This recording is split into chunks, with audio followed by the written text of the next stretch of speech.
after we have learned some basic looping tools like while loop or for loop, we can integrate them to form some more complex logic.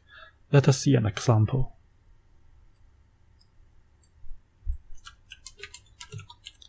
I want to initialize an integer primitive called a, and the value stored in a is 0.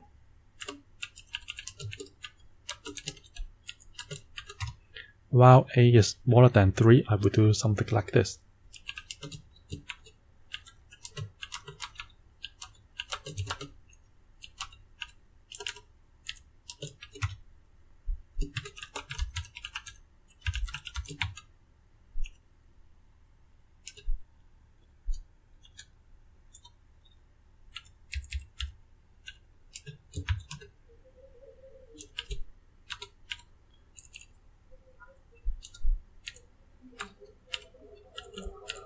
I want to print out the value of I squared according to the value of I obtained by the for loop.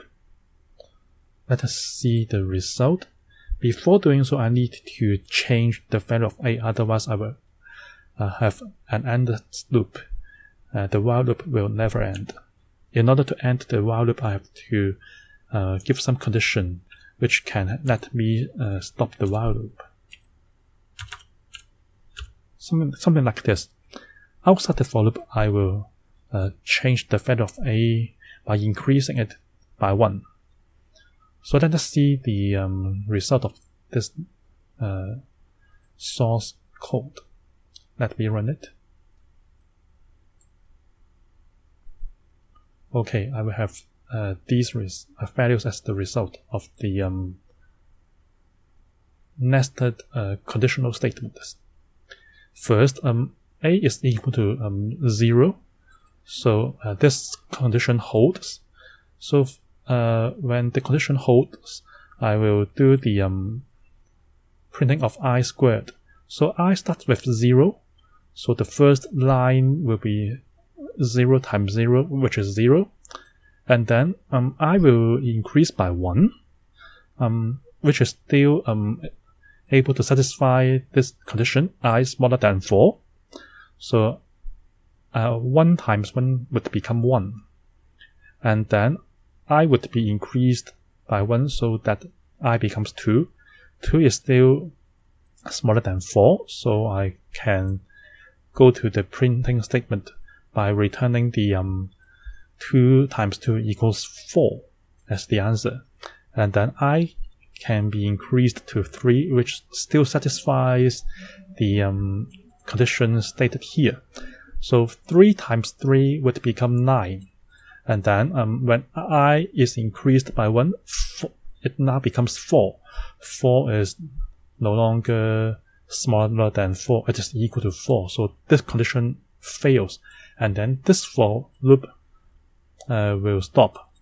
And after stopping this for loop, A will be increased from 0 to 1. So that we will end the while loop, which is the outer loop. And then since A becomes 1, 1 is still smaller than 3, so the printing of the I squared will continue here for the second time. And after doing the printing for the second time, A will become 2, because A was initially 1 at this stage. 1 plus 1 will become 2. And after leaving the outer while loop, we go back to the while loop to see whether this condition holds again. Now A becomes 2. 2 is still smaller than 3, so we will do the printing of the I squared value again. And then A would become 3. And when we go outside the while loop and we want to enter the while loop again, A is not smaller than 3. So this while loop condition fails, and we will end the while loop. So we will have this pattern being printed. This is the end of the video.